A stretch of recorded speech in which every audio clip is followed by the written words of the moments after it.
Right, so this is question 9 of the homework, which we were assigned for Group 4 Team A.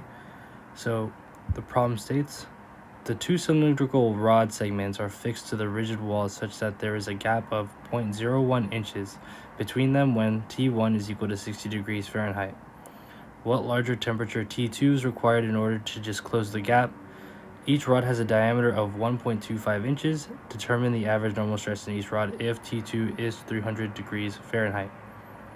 These are all the values that are given for alpha and E, as well as the yield stress for the aluminum and the yield stress for the copper.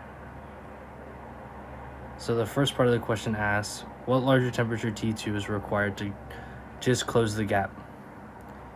So this is a thermal expansion problem, and I already wrote an equation that's important for us there. It's this equation up here. Whoops. This one here. So we're just going to apply that to this problem here. In this case, delta T is going to be 0.01 inches. And then 0.01 inches is going to equal this for both the copper and the aluminum.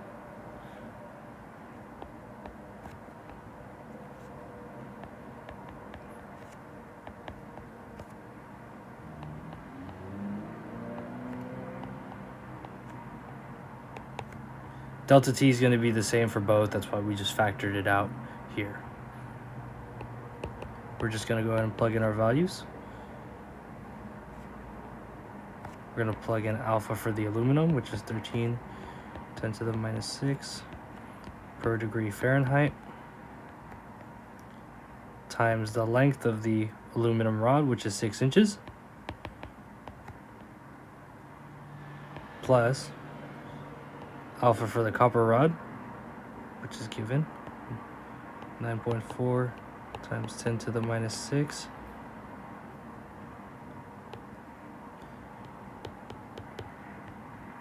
and then multiplied by its length.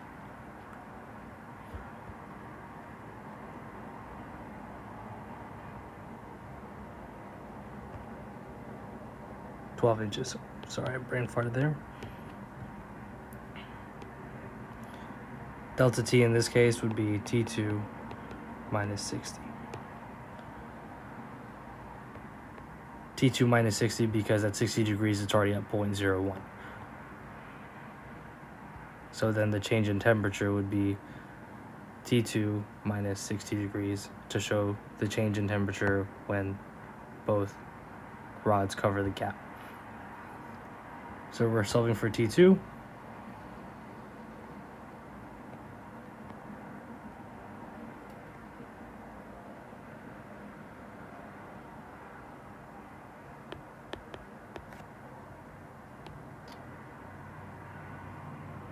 Just gonna do a bunch of algebra here.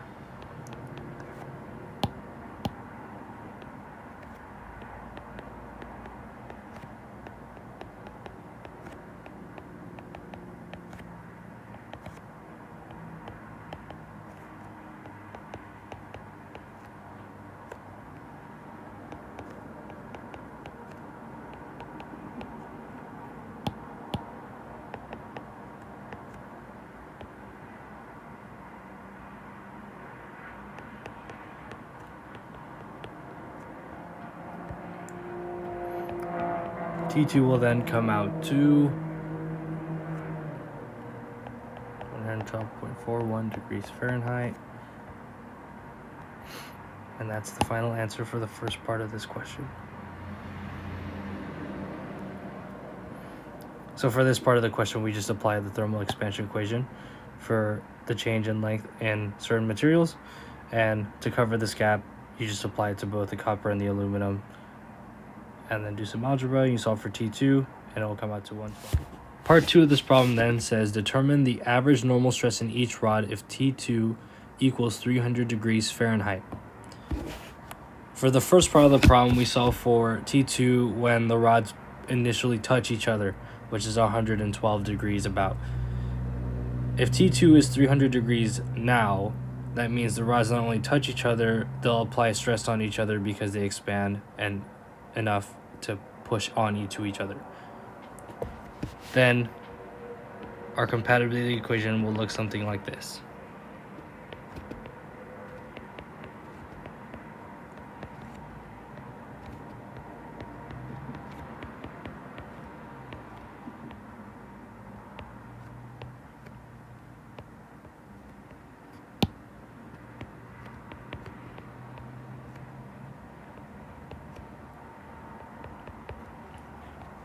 All right.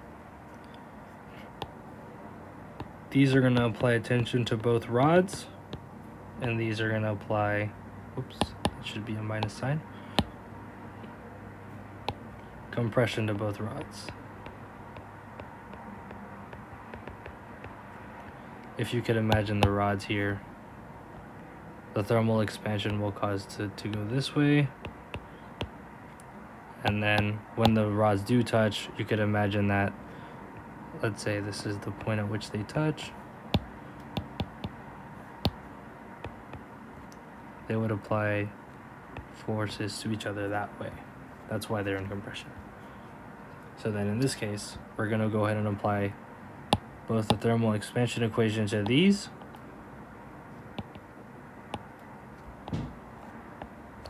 And then our delta equals NLAE to these. So in this, all right, I saved everybody the time of me writing everything down, but I color coded everything so nobody gets lost. So basically our delta T equation, which is the thermal expansion equation right here, right there, we went ahead and applied it to both the copper and the aluminum, again at this time at 300 degrees. The only thing that changes in these equations from the first one is just the 300 degrees there is T2, and we come up with these values here. Similarly,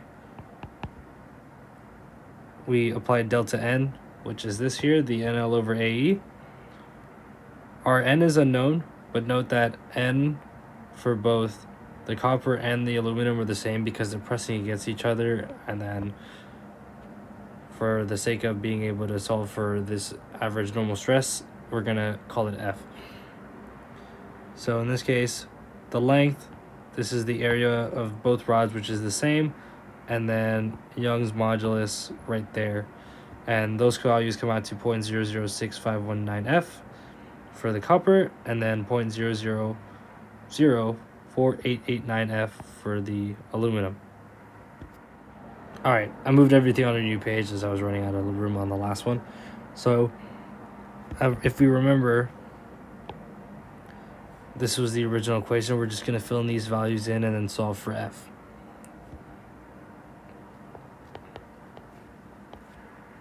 First, we got this 5.6 for the copper plus the 0.01872 minus the 0.000659 F, and then minus 0.00489 F. After doing a bit of algebra, we're going to solve for F and find that F is going to equal 31.37 kIP.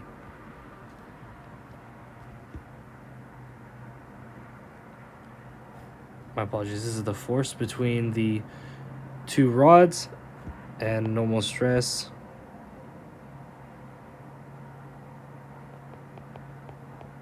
is going to equal F over A, where 31.37 kIP divided by the area of both rods, or just one rod, but it applies for both because they're both the same area.